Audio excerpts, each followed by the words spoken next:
This here, otherwise it'll tip over. Erev Tov, everyone.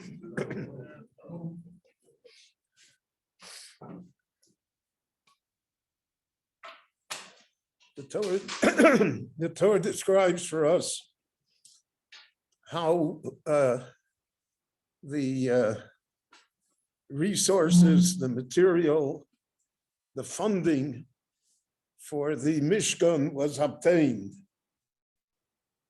In this week's Parsha of Truma, Kol ish asher yidvenu libo yiteines trumaso. It's purely voluntary. No taxes, no pressure, no cloud funding, nothing. Kol ish asher yidvenu libo. And we'll read in Parshas Pekudei that the goal was oversubscribed. Moshe had to say, Dayam, enough, we have more than enough gold, enough silver, enough tapestries, enough everything. And that you shouldn't bring any more, we can't use it. So that was the Mishkan. That it was built purely out of the goodness of the hearts of the Jewish people. There are many reasons for that. There are differences of opinion, but one of the opinions is that the Mishkan was necessary in order to forgive the Egel. The Egel was given out of voluntary funds. So the only way to be mechaper, to bring a forgiveness for it, was also by voluntary funds. Because tshuva is always measured, so to speak, in the same action, in the same degree, in the same circumstances that the original sin occurred. So if the original sin was voluntary, then the Mishkan also had to be voluntary.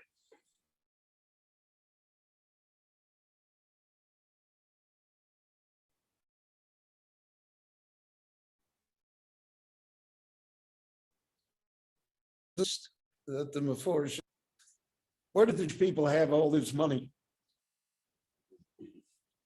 Where do they have gold and silver? You're a nation of slaves. So the simple explanation is because they asked their Egyptian masters for goods and everything before they left. They emptied Egypt. They came with all this Egyptian wealth.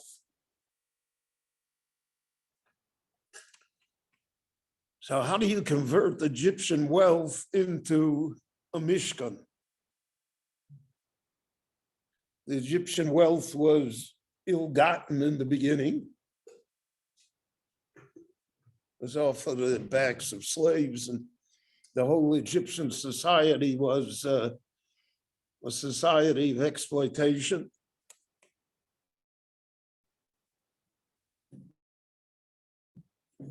So we have a pasuk, Shlomo Melech taught us, Evan Mikir Tizok.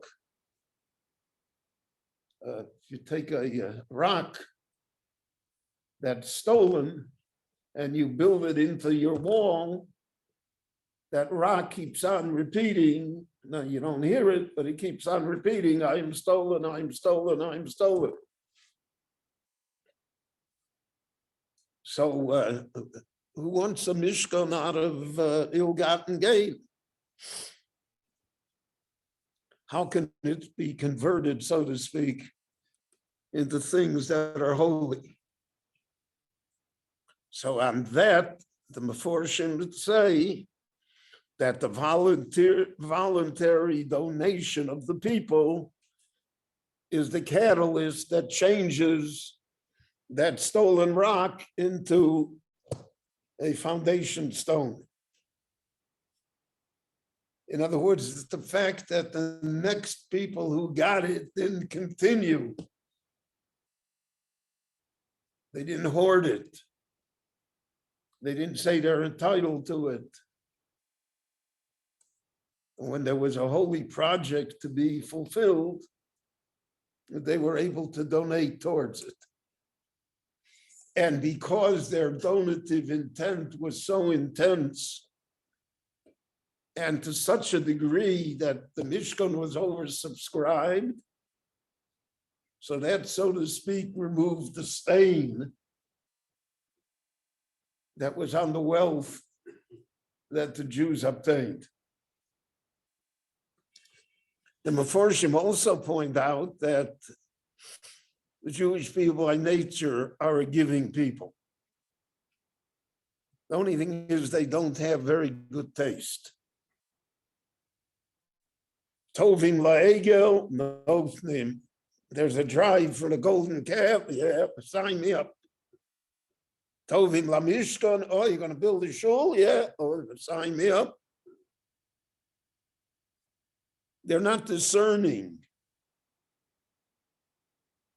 So therefore, the Meforshim say that given the fact that there was not that sophisticated idea of what you're giving to, it's just that I'm an emotional giver, that I give. So because of that, therefore, the problems that the Jewish people face throughout their history keep on recurring. They never go away because that's a nature. You see in the world today, a great deal of the philanthropy in the world is given by Jews, far disproportionate to their numbers and even to their wealth. But yet, look, a great deal of it is simply anti-Jewish, given to destroy Jewishness, destroy Israel, destroy their brothers. And you get a tax receipt for it. So it's all good. And therefore, the emotional giving alone is not enough. So therefore, it says in the Torah, Kol asher yidvenu libo, what was the kavona of the person who gave it? That was a miraculous sidelight to the giving of the materials for the Mishkan. So to speak, Moshe and Bezalel, they were aware what the person's kavona was. You have the famous incident when Reb Chaim Volozhiner founded the Volozhin Yeshiva in 1813 in Lithuania. So he was like until then, all monetary appeals were local, so to speak. If you wanted to build a yeshiva in Volozhin, Volozhin had to pay for it. You didn't have the right to go to Kovna. Everything was local. Reb Chaim was the first one that broke with that. And he said, in order to create this great institution that would serve all of Klal Yisrael, he needs, Volozhin can't support it. So he hired collectors, shluchim, to go to different communities to raise money. The nature of shluchim, if you send out fundraisers is that they get paid for their efforts and they get paid for their expenses. So a man came to Reb Chaim and he said, I'd like to give you a donation, 500 ruble, whatever. But how do I know that you won't use the 500 ruble for the horse, for the collector? So my money's going into the horse. I want it to go into the Beis Medrash. I want it to go into the Aron Kodesh. I want it to pay the Rabbeim.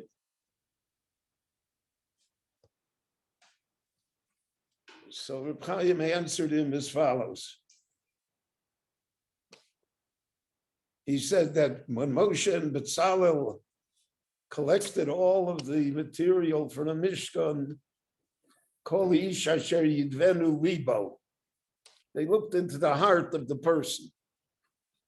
If the person meant it l'shem shamayim, if he meant it purely for the Mishkan, if he wanted it to be because holiness would reign in the Jewish people, he had no other motivation.